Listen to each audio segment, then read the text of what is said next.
ఎంత అడ్డగోలుగా సాగుతోందంటే నిన్ననే ఈరోజు చూస్తే మీరు గమనించారు రాయచోట్లో గడికోట శ్రీకాంత్ రెడ్డి ఏడాది 14 నెలల క్రితం ఎలక్షన్ ప్రచారంలో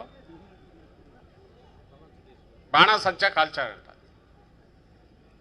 అప్పుడు ఎవడికో గాయమైంది, సహాయం చేశారు. మిథున్ రెడ్డి అక్కడి నుంచే పార్లమెంట్ సభ్యుడు, ఆయన ఎలక్ట్ అయ్యాడు, వీళ్ళు సహాయం చేసినట్టున్నారు. అయిపోయింది. తర్వాత ఆ కాల్చిన వాడు ఎవడో టీడీపీలోకి వెళ్ళాడు. మరి వాడికి వచ్చిన ఐడియానో వీళ్ళు ఎక్కిచ్చారో తెలియదు, కానీ ఒక కేసు దాంట్లో ఎక్స్ప్లోజివ్ యాక్ట్ పెట్టారు. అంటే డైనమైట్లు గినమైట్లు ఉంటాయి కదా, అవి ఎత్తుకొని తిరిగేది. అంతా చేస్తే శ్రీకాంత్ రెడ్డి అక్కడ లేడు, కానీ పెట్టేశారు. ఒక ఎంపీపీని అరెస్ట్ చేశారు. నెల్లూరులో కాకాని గోవర్ధన్ రెడ్డిని తప్పుడు కేసులు పెట్టి 8వ 9వ జైల్లో ఉంటే ఏది ఇట్లా పెట్టారని కలెక్టర్ని కలవడానికి జేసీ అపాయింట్మెంట్ ఇస్తే పోతే వాళ్ళందరి మీద కేసులు పెట్టారు. శాంతి భద్రతలకు విఘాతం కలిగించారు. లోపల పోయి ఇచ్చి బయటకు గుంపుగా వస్తుంటే ఇంకా పరాకాష్ట జగన్మోహన్ రెడ్డి గారి మీద వాళ్ళు పెట్టినట.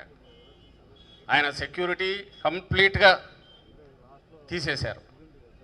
జెడ్ ప్లస్ పేరుకు ఉంది, కానీ మీరు గమనించింటారు ఎక్కడన్నా వస్తే మన కార్యకర్తలు వాళ్ళు రోప్ పట్టుకునో లేదా కోటలాగా నిలబడాల్సి వస్తుంది తప్ప పోలీసు ఎక్కడా కనపడితే ఇంటెలిజెన్స్ కూడా వాళ్ళు వచ్చి కెమెరాలు పెట్టుకుని తిరుగుతుంటారు. వాళ్ళు ఉంటారు, ఎవరెవరు ఉన్నారు ఆయన పక్కన చూసి మళ్ళీ అరెస్ట్ ఎట్లా చేయాలని.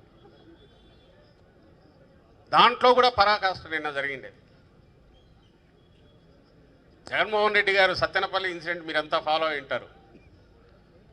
ఆ ఇన్సిడెంట్కు సంబంధించి మొన్న వాళ్ళు రాసినారు జడ్జి ముందు పెట్టిన దీంట్లో అర్జీలో పోలీసులు సెక్షన్స్ మారుస్తూ. మామూలుగా అయితే ప్యాసింజర్స్కి అప్లై కాదు కదా, మరి ఎట్లా తీసుకురావాలనుకున్నట్టున్నారు. A2 E2 A6 అంటే A2 అంటే జగన్మోహన్ రెడ్డి గారు డ్రైవరు కారు ఎక్కిస్తుంటే ఇంకా స్పీడ్గా ఎక్కించన్నారట. A2 నిజంగా ఇదే రాశారు, A2 నుంచి A6 వరకు. అంటే అప్పుడు కారులో ఉన్నది జగన్మోహన్ రెడ్డి గారు, వైవి సుబ్బారెడ్డి గారు, ఇంకా పేర్ని నాని, విడుదల రజని, KNR, వీళ్ళు ఉన్నట్టున్నారు 6. సో వీళ్ళు మొత్తం అంట డ్రైవర్ను A1ను ఇంకా స్పీడ్గా ఎక్కించని కేకలేశారట. బయట అందరూ వద్దు అంటుంటే లేదు ఎక్కించన్నారట. అంటే వాళ్ళ ధైర్యము, ఆ అడ్డగోలుతనము ఏమి రాసినా చెల్లుతుంది అనుకుంటున్నారో నాకు అర్థం కావట్లేదు. అసలు అది చూడగానే ఆశ్చర్యం వేస్తుంది. అసలు ఇంత వికారపు ఆలోచనలు, వికృతమైన ఆలోచనలు ఎట్లొస్తాయనే అర్థం కాదు. నిజంగా ఇదే రాశారు. ఎందుకంటే కేసు పట్టుకోవాలి కాబట్టి డెలిబరేట్గా వీళ్ళు కాన్షియస్గా చంపారు అని. ఎవరిని? మన కార్యకర్తను. పోనీ ఆ విజువల్లో చూస్తే జగన్మోహన్ రెడ్డి గారు లోపలన్నా కూర్చున్నారంటే లేరు. ఆయన డోర్ బయట జనం మధ్య ఉన్నారు, డోర్ తీసుకుని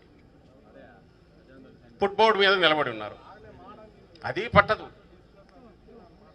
కేవలం కేసులో ఇరికించాలి, రాసేసి పెట్టేయడం. ఒక మాజీ ముఖ్యమంత్రి, ఇంత పెద్ద పార్టీ అధ్యక్షుడు, మనం అట్లా చేయలేదే. చంద్రబాబు నాయుడుని చేసే టైంకు, అరెస్ట్ చేసే టైంకు పక్కాగా ఎవిడెన్సులతో సహా ఆయన ఏ రకంగా అవినీతికి పాల్పడ్డాడు, లేదా అవినీతి కార్యక్రమంలో ఆయన సంతకాలతో సహా ఎట్లా దొరికాడనేది మొత్తం చూసిన తర్వాతనే 3-4 ఏళ్ళ తర్వాత మనం వచ్చిన 3-4 ఏళ్ళ తర్వాత 3.5 సంవత్సరం తర్వాత అరెస్ట్ అయ్యాడు.